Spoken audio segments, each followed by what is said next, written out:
Hello everyone, welcome back to the YouTube channel Sports Wala Sir. So today we'll start with Unit 1 of Grade 11 or Class 11 for Physical Education CBSE.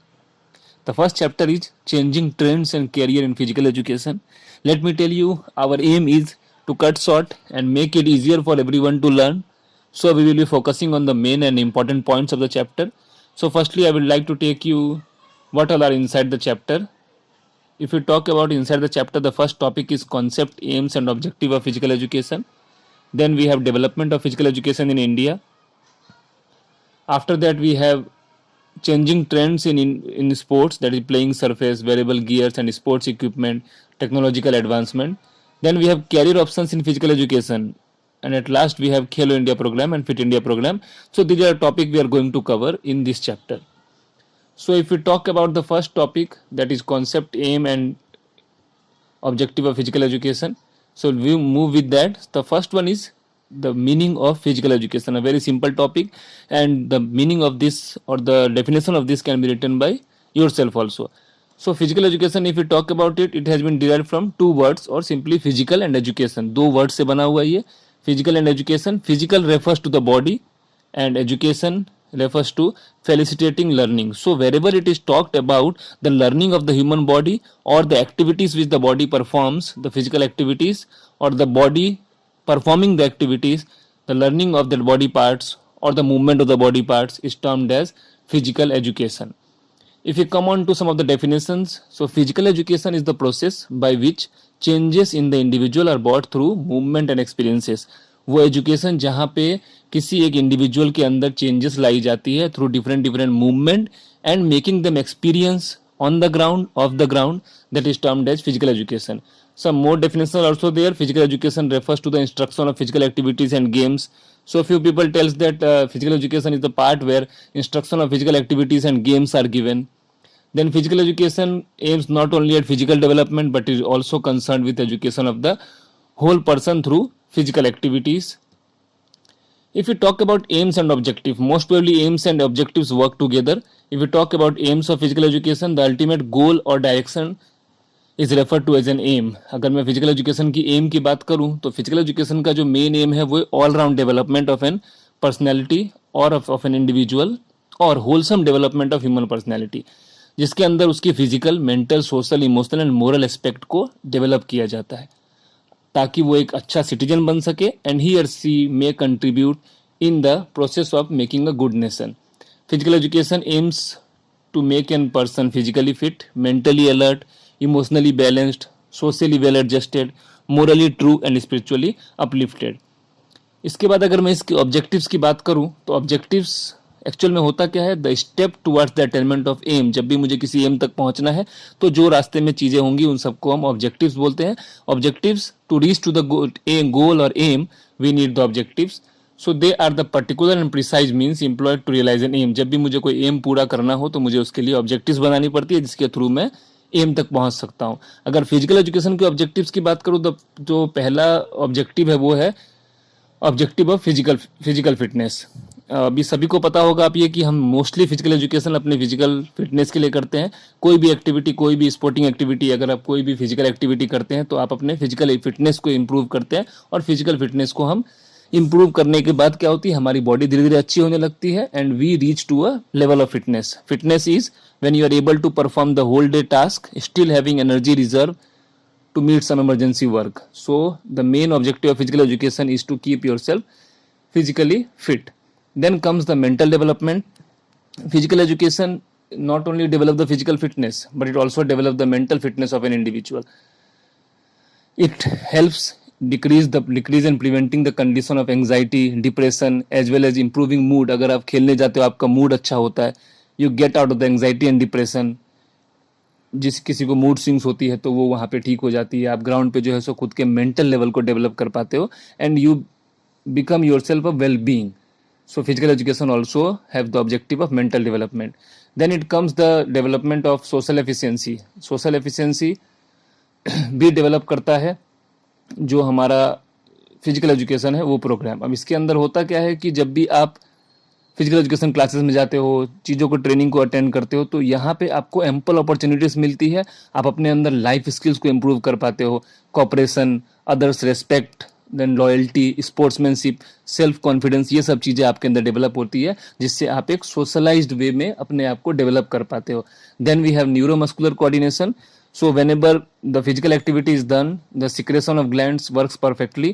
The neuromuscular coordination जो हमारी nervous system है वो हमारी body को perfectly and proper way में command दे पाती है, as it is proved that a student sitting in the class and a student playing on the ground, दोनों में से जब हम किसी को नेक्स्ट एक्टिविटी करवाते हैं तब player playing on the ground has much more actively done the activity which was to be done next. So उसकी जो माइंड है वो ऑलरेडी रनिंग कंडीशन में थी, और वो जो है सो उसकी न्यूरोमस्कुलर कोऑर्डिनेशन बहुत बेटर होती है compare to a person sitting in the class. So physical education also helps in neuromuscular coordination of the body. Then हम नेक्स्ट आ जाते हैं, तो वो है हमारा इमोशनल डेवलपमेंट.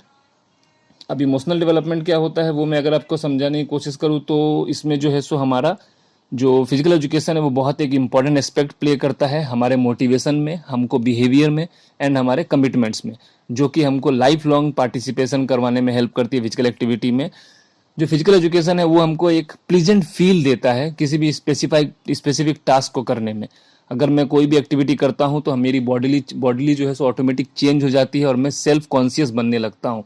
ज़्यादा जीतने से मैं बहुत ज़्यादा खुश नहीं होता हूँ, बहुत ज़्यादा हार जाने से मैं बहुत ज़्यादा उदास नहीं होता हूँ. तो मेरे को इमोशनली बैलेंस होना सिखा देती है फिजिकल एजुकेशन एंड स्पोर्ट्स.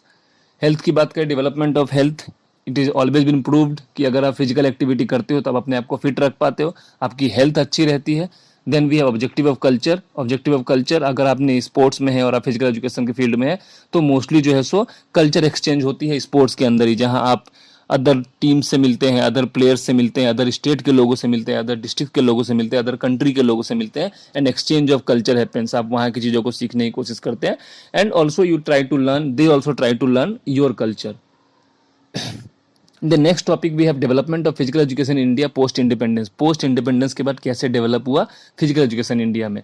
सो सबसे पहले विल स्टार्ट विद 1947. 1947 में जो है सेंट्रल गवर्नमेंट ने जब रिटेन किया वाइटल अफेयर्स ऑफ एजुकेशन को, when we got freedom, after that it came to see that a lot many colleges and universities were made up so that the education can be build up.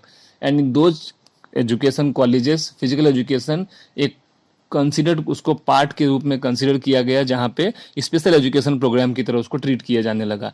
Then in 1948 NCC and ACC was formed. NCC is national credit corps and ACC was auxiliary credit corps at school and college level, so as to have fitness and discipline in students. Then 1948 Asian Games Committee was constituted. Then 1950 Central Advisory Board of Physical Education and Recreation was set up, जिसे CABPER कहते हैं, Central Advisory Board of Physical Education and Recreation was set up. 1953 government of India introduce Rajkumari Amrit Kaur coaching scheme. Rajkumari coaching scheme setup किया गया ताकि जो है सो अच्छे athlete और स्पोर्ट्स पर्सन रेडी किए जा सके. Then came in 1954 all India council of sports, school games federation of India, जहां लोग आजकल मोस्टली स्कूल लेवल पे खेलने जाया करते हैं. Then national discipline scheme NDS were establish, so that sports की जो है सो वर्किंग बॉडीज बना दी गई इन सबको, सो दैट स्पोर्ट्स को आगे लेके आया जा सके. Then 1956 it was the first time when a national syllabus of physical activities was formed. It was physical activity, not physical education. Physical activities का national syllabus setup किया गया. And in 1957 जो CABPER सेटअप की गई थी 1950 में, उसके recommendation से Lakshmibai national college of physical education was set up in Gwalior MP. वो पहला कॉलेज था फिजिकल एजुकेशन का जो Lakshmibai national college of physical education के नाम से 1957 में ग्वालियर में खोला गया था. Then 1958 ad hoc inquiry committee on games and sports to suggest ways and improve. एक एडहॉक इंक्वायरी कमेटी सेटअप की गई जिसका मेन काम ये था कि वो अपने स्टैंडर्ड ऑफ स्पोर्ट्स को कैसे ऊपर लेके आए, ताकि हम इंडिया जो है as a country different games में हम कैसे बिल्डअप कर सके खुद को.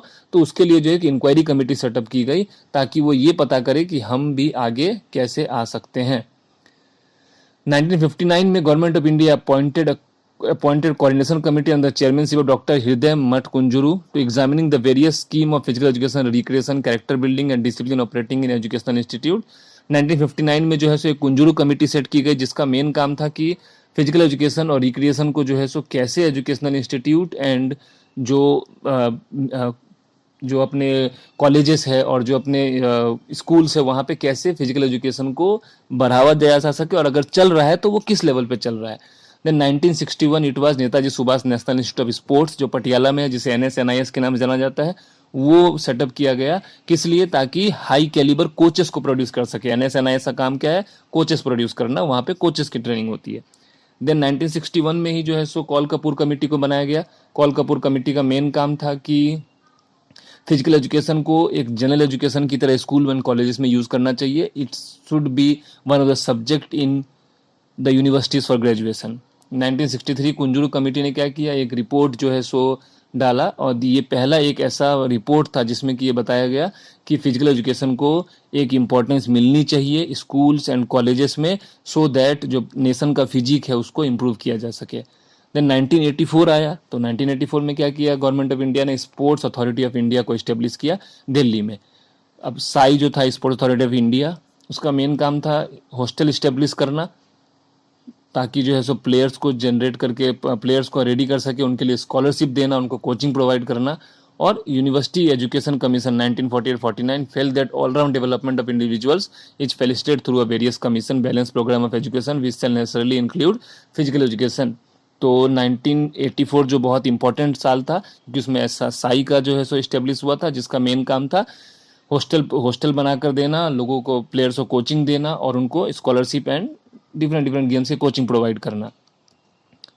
देन नेक्स्ट आया हमारे पास कि 1986 में बिल पास किया गया जिसमें कि नेशनल पॉलिसी ऑफ एजुकेशन था, जिसमें कि इम्पोर्टेंस ऑफ फिजिकल एजुकेशन को बहुत ज़्यादा एम्फेसाइज किया गया and sports and physical education को integral part of learning process में डालने के लिए बहुत ज़्यादा जोर दिया गया। इसमें बताया गया कि फिजिकल एजुकेशन को किस तरीके से आगे लेके आया जा सकता है, देन योगा को किस तरीके से आगे लेके आया जा सकता है, और जो है सो किस तरीके से अगर जो MP है, जो उन्होंने रिकमेंड किया कि minimum 10 periods per week lower primary में एंड अपर प्राइमरी स्टेजेस में एंड 7 पीरियड्स जो है सो सेकेंड स्टेज में पर वीक क्लासेस होनी चाहिए। देन उसके बाद 1988 आया, जिसमें NCERT ने जो है सो national curriculum for elementary and secondary education in 1988 में जो है सो NCERT ने सिलेबस डेवलप किया, जहाँ पे फिजिकल एजुकेशन को एक एकेडमिक प्रोग्राम की तरह देखा गया।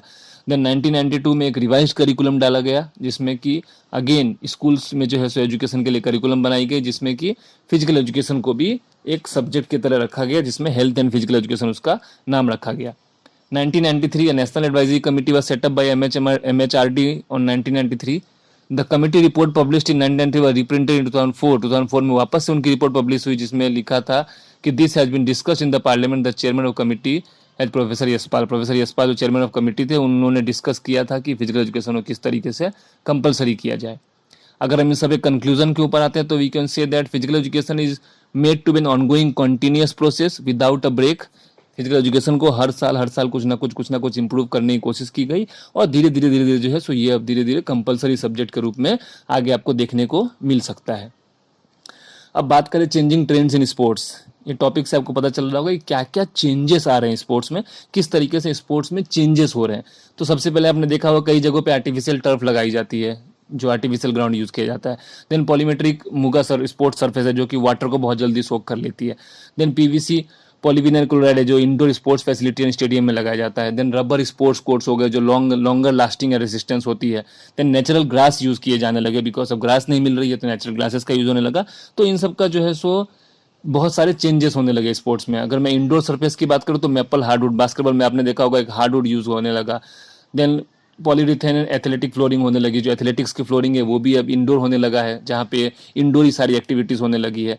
देन रिसाइकल रबर फ्लोरिंग होने लगी है इंडोर ट्रेनिंग के लिए। Vulcanised rubber for indoor and lining होने लगी है। वेल्कनाइज्ड रबर शेप में जो है सो अब कोर्ट्स तैयार होने लगी है। टेनिस की बात करें तो natural grass, clay, acrylic, artificial grasses, इन सब तरीके के कोर्ट देखने को मिलने लगे हैं। अब इनकी एडवांटेज क्या होती है? ड्यूरेबिलिटी बहुत ज़्यादा होती है, बहुत ज़्यादा लंबे टाइम तक चलता है, तो आपका एक्सपेंडिचर जो है सो एक बार करना होता है, फिर आप बहुत लंबे टाइम तक उसको यूज़ कर सकते हो। More efficient use of space, आप स्पेस को बहुत एफिशिएंट तरीके से यूज़ कर सकते हैं। यूसेज इंक्रीज हो जाती है, बिकॉज अब लोगों को फैसिलिटीज़ मिलने लगी है तो लोग उसका काम करने लगते हैं। देन फ्लेक्सिबिलिटी होती है, आप उसको ईजिली कुछ पार्ट को रिमूव करके कुछ पार्ट को चेंज कर सकते हैं। Then better overall value for money, जो वैल्यू फॉर मनी मिलनी चाहिए वो अब मिलने लगा है, तो इसकी वजह से ये बहुत सारे एडवांटेज देकर जाती है हमको। Then wearable gears and sports equipment, अभी आप देखोगे बहुत सारे गेम्स में यूनिफॉर्म भी जो है सो चेंज हो गए हैं। हॉकी के गोलकीपर को देखो आप, तो पूरी तरीके ढका हुआ रहता है। Then lot many protective equipments have been made, अगर आप अंपायर को भी देखोगे क्रिकेट में तो he is wearing some sort of helmet ताकि उसको ना लगे। डिफरेंट डिफरेंट जो है सो बैट यूज होने लगी है, हेलमेट्स जो है सो डिफरेंट डिफरेंट शेप के आने लगे हैं, different different productive equipment use होने लगी है, इलेक्ट्रॉनिक एंड डिजिटल इक्विपमेंट होने लगा है। अभी डीआरएस सिस्टम चल रही है जो कि डिजिटल इक्विपमेंट है, स्निकोमीटर चलता है जो कि डिजिटल इक्विपमेंट है। सो ये सारी चीज़ें जो है सो स्पोर्ट्स में चेंजेस लाई गई है। अब हम बात कर लेते हैं कैरियर ऑप्शंस क्या क्या। लोगों को सिर्फ ये लगता है फिजिकल एजुकेशन मतलब खेलना खेलना खेलना, सो ऐसा नहीं है। बहुत सारे कैरियर ऑप्शंस है फिजिकल एजुकेशन में और बहुत सारे स्कोप भी है फिजिकल एजुकेशन में। सबसे पहले देखते हैं क्या क्या स्कोप है। As a teacher, as a coach, then you have health related, then you have administration related career, performance related career है आपके पास, देन आपके पास जो है सो कम्युनिकेशन मीडिया रिलेटेड कैरियर्स है।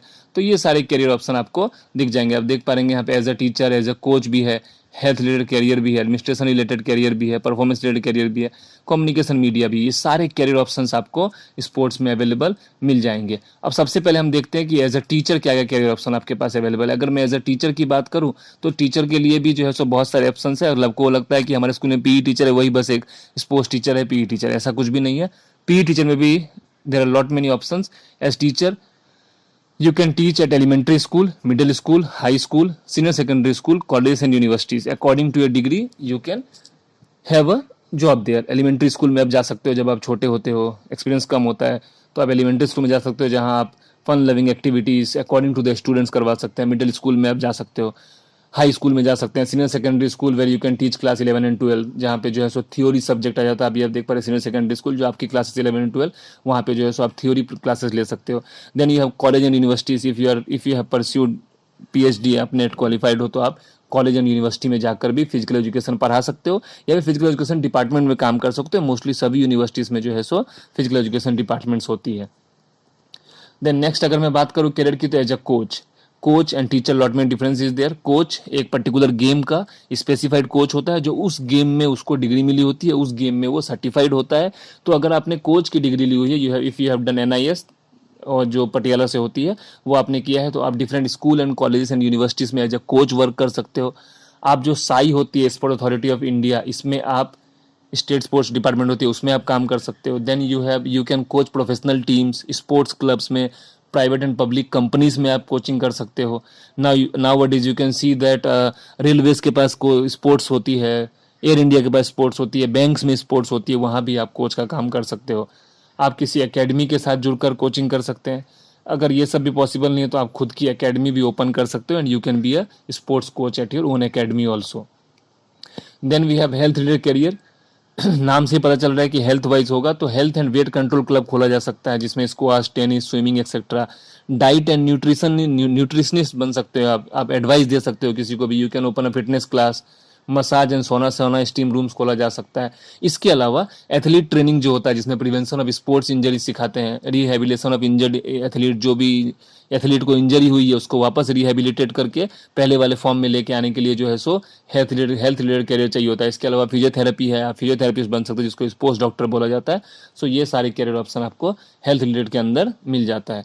आफ्टर दैट स्पोर्ट्स का जो कैरियर है वो एडमिनिस्ट्रेशन में भी है। आप स्पोर्ट्स एडमिनिस्ट्रेशन में पी एंड स्पोर्ट्स डिपार्टमेंट में जाकर भी काम कर सकते हो, किसी भी स्कूल में, किसी भी कॉलेजेस में, किसी भी यूनिवर्सिटी में। जरूरी नहीं कि सारे के सारे पी एंड स्पोर्ट्स टीचर पढ़ाते ही हैं, they have administration work also, management work also. इसके अलावा आप जो है सो स्पोर्ट्स फैसिलिटीज़ मैनेजमेंट, जहाँ फैसिलिटीज़ मिलती है लोगों को, जिम्नास्टिक्स खोल सकते हो, फिटनेस सेंटर खोल सकते हो, क्लब्स है, स्पोर्ट्स कॉम्प्लेक्सेस है, एक्वाटिक सेंटर्स है, this all can be open and you can open all these things and make a good career also. Then industrial recreation, you can see HDFC bank अपनी tournament करवाती है।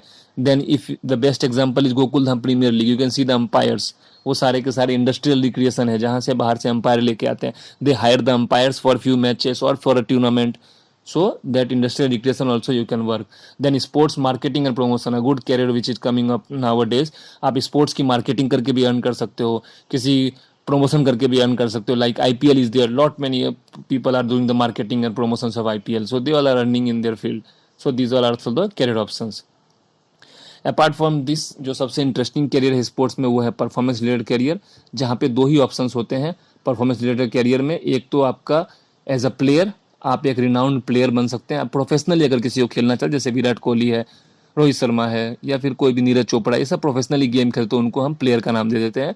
अगर officials की बात करूं तो ऑफिशियल्स में जो है सो जो टूर्नामेंट कंडक्ट करते हैं, जिसके अंदर रेफरी है, अंपायर है, टाइम कीपर है, लाइनमैन है, रिकॉर्डर है, स्कोरर है, एक्सेट्रा है, ये सारे के सारे जो है सो एक ऑफिशियल की तरह काम करते हैं। तो इस कैरियर को हम परफॉर्मेंस रिलेटेड कैरियर का नाम देते हैं। Then next, one of the best career options जो कि धीरे धीरे अभी बहुत ज़्यादा फेमस हो रहा है, और ये जो कैरियर ऑप्शन है ये है कैरियर इन कम्युनिकेशन मीडिया, जिसमें कि सबसे पहले स्पोर्ट्स जर्नलिज्म। आप एक जर्नलिस्ट बन के, स्पोर्ट्स की जर्नलिस्ट बन के पूरे ऑल ओवर इंडिया में, ऑल ओवर वर्ल्ड में आप जा सकते हैं, and you can make a good career. आप स्पोर्ट्स की रिपोर्टिंग कर सकते हैं, जर्नलिज्म कर सकते हैं, और आप इसके थ्रू भी अपना कैरियर बना सकते हैं। Then we have book writing. If you are good at writing skills, if you have good writing skill, आप खुद की बुक लिख सकते हैं, स्पोर्ट्स का, फिजिकल एजुकेशन का, किसी एक गेम का, एनाटॉमी का, फिजियोलॉजी का, साइकोलॉजी का, जिसमें कि स्पोर्ट्स इन्वॉल्व होता है, और आप इसमें भी अर्न कर सकते हैं। Then we have sports photography. Sports photography वही कर सकता है जिसको उस स्पोर्ट्स का पर्टिकुलर नॉलेज होगा। अगर उसे पता ही नहीं होगा स्पोर्ट्स का स्किल्स कैसे होता है, वो शॉट कहाँ मारेगा, गोल कहाँ करेगा, किस तरफ बॉल जाएगी, किस तरफ से बॉलिंग होगी, किस तरफ से बैटिंग होगी, तो फोटोग्राफी सही नहीं कर सकता और वीडियोग्राफी सही नहीं कर सकता। तो आजकल sports photography is also trending career, आप उसमें भी जा सकते हैं। Then we have book publishing. All the books, जो भी बुक्स छपती है वो किसी ना किसी पब्लिशिंग हाउस से छपती है, तो आप खुद का पब्लिशिंग हाउस खोल सकते हैं, जिसमें कि आप राइटर्स को लिखने को दे सकते हैं, they will write and you can publish their book, और लाइफ टाइम के लिए इनकम कर सकते हैं। अगर आपकी बुक चलती रही तो आपकी इनकम होती रहेगी। So book publishing can also be a good career. And last, sports broadcasting. You can open up your own channel. आप जैसे स्टार स्पोर्ट्स है, जैसे कि अभी डिज्नी हॉटस्टार पे आने लगे हैं मैचेस, जियो सिनेमा में मैचेस आने, तो आप खुद का भी ब्रॉडकास्टिंग चैनल खोलकर लाइव स्पोर्ट्स की चीज़ें दिखा सकते हैं। This is also a good career. Then next one is Khelo India program. बहुत ही इंटरेस्टिंग। खेलो इंडिया की जो हिस्ट्री है वो कुछ ऐसा है कि 31 जनवरी 2018 को प्राइम मिनिस्टर नरेंद्र मोदी ने इसे ओपन डिक्लेयर किया था। कहाँ पे? 2018 में न्यू दिल्ली में इंदिरा गांधी अरीना में। उस समय इसका नाम हुआ करता था खेलो इंडिया स्कूल गेम्स। इसे ध्यान से देख लीजिए, इसका नाम था उस समय खेलो इंडिया स्कूल गेम्स। नाम में गड़बड़ मत करना, खेलो इंडिया स्कूल गेम्स उस समय इसका नाम था, और इसकी opening ceremony Indira Gandhi arena में हुई थी, जो कि दिल्ली में है। देन इन 2019 जब आया तो इस गेम को 2019 में क्या नाम कर दिया गया? इसका नाम डाल दिया गया खेलो इंडिया यूथ गेम्स। क्यों किया गया? बिकॉज जो खेलो इंडिया स्कूल गेम्स था उसमें ओनली अंडर 17 तक के लोग पार्टिसिपेट करते थे। बट ऐसा हुआ कि जब नेक्स्ट ईयर आया तो इसको चेंज करके अंडर 17 और अंडर 21 किया गया, so that college students can also participate. So इसका नाम चेंज करके खेलो इंडिया यूथ गेम्स कर दिया गया। 2018 में जो टूर्नामेंट हुई थी वो श्री शिव छत्रपति स्पोर्ट्स कॉम्प्लेक्स पुणे में हुई थी, और इसको जो है सो उस समय के स्पोर्ट्स मिनिस्टर राज्यवर्धन सिंह राठौर ने जो है सो इसकी ओपनिंग की थी, और उसके साथ साथ जो है so chief minister of Maharashtra Devendra Fadnavis ji भी वहाँ पे अवेलेबल थे। सो ये था खेलो इंडिया स्कूल गेम्स और यूथ गेम्स का कहानी। अभी यूथ गेम्स जो था उसको जो है सो चेंज किया गया KISG से, तो means play India youth games held annually, और ये जो है सो मोस्टली जनवरी फरवरी में होता है, और इसके जो है सो national level multinational grass root games होती है इसके अंदर। और इसका मेन एम ये था कि हम ग्रास रूट लेवल से प्लेयर को ऊपर लेकर आए, उनको ट्रेनिंग दे। अब क्या होता है उसमें वो देख लेते हैं। इसमें जो है सो 2 कैटेगरी होती है अभी, under 17 that is for school level, and under 21 mostly for college levels. Now every year best 1000 kids are selected from that, and they are given an annual scholarship of rupees 5 lakh or $7,000 for 8 years। 8 साल तक 1000 बच्चों को इस साल select किया, उन 1000 बच्चों को अगले 8 साल तक ट्रेनिंग दी जाती है, उनको 5 लाख रुपीस स्कॉलरशिप मिलती है, but that scholarship is not given to them in cash. उनके ऊपर ट्रेनिंग, कोचिंग, उनके रहने के लिए, उनके खाने के लिए, उनके डाइट, उनके कपड़ों के लिए, एवरीथिंग के लिए they spend 5 lakh rupees per year per student for next 8 years and prepare them for the international sporting event. So this is a very good initiative by government of India. Then अब इससे फायदा क्या हो रहा है? फायदा ये हो रहा है कि सबसे पहले प्ले फील्ड डेवलपमेंट हो रहा है। आप देख पाओगे जैसे जैसे खेलो इंडिया गेम्स होती जा रही है, डिफरेंट डिफरेंट जगहों पे स्टेडियम्स बनती जा रही है, एथलेटिक्स के ट्रैक बनते जा रहे हैं, मल्टी डिसिप्लिनरी इवेंट्स वाले स्टेडियम्स तैयार हो रहे हैं। देन कम्युनिटी कोचिंग डेवलप हो रही है अभी जो है सो एक साथ बहुत सारे लोगों को कम्युनिटी कोचिंग मिलने लगी है, हर तरफ से कोचिंग स्कीम्स चालू हो गई है। स्टेट लेवल खेलो इंडिया सेंटर्स बनने लगे हैं जहाँ पे हर डिस्ट्रिक्ट और स्टेट से प्लेयर सेलेक्ट होते हैं, उनको वहाँ पे कोचिंग दी जाती है। देन एनुअल स्पोर्ट्स कॉम्पिटिशन एक नया आ गया जो कि एक स्पोर्ट्स की कॉम्पिटिशन होने लगी है नेशनल लेवल पे। इससे टैलेंट सर्च एंड डेवलपमेंट होता है, आप टैलेंट को सर्च करते हैं, उनको डेवलप करते हैं। देन यूटिलाइजेशन एंड क्रिएशन और अपग्रेडेशन ऑफ स्पोर्ट्स इंफ्रास्ट्रक्चर को बहुत ज़्यादा बूस्ट मिला है इसमें। Then national regional state sports academics है, उनको जो है एकेडमिक्स जो होती है उनको बहुत ज़्यादा बूस्ट मिल रही है। देन स्कूल की जो फिटनेस है, फिजिकल फिटनेस है स्कूल गोइंग चिल्ड्रंस में, वो भी इंक्रीज हो रहा है। स्पोर्ट्स फॉर वुमेन इसका मेन एम था कि वुमेन्स शुड ऑल्सो प्ले, तो स्पोर्ट्स फॉर वुमेन इससे डेवलप हो रहा है। Then promotion of sports among specially abled person, जो स्पेशली एबल्ड पर्सन है उनके लिए भी स्पोर्ट्स डेवलप हो रहा है इसके थ्रू। Then regular and rural and indigenous tribal games, rural indigenous जैसे खो खो है, कबड्डी है, इन सबको भी धीरे धीरे बढ़ावा मिल रहा है और ये सारे गेम्स भी इसके थ्रू डेवलप हो रहे हैं। सो ये था chapter number 1 for class 11 physical education. Thank you everyone. अब देख सकते हो एक थॉट है लास्ट में कि हर व्यक्ति दुनिया को बदलने की सोचता है, लेकिन कोई भी व्यक्ति स्वयं को बदलने की नहीं सोचता है, given by Leo Tolstoy. So this was the first chapter for physical education of class 11. If you have any doubts, do comments. Next will come for second chapter also in few days. So thank you all of you. Best of luck.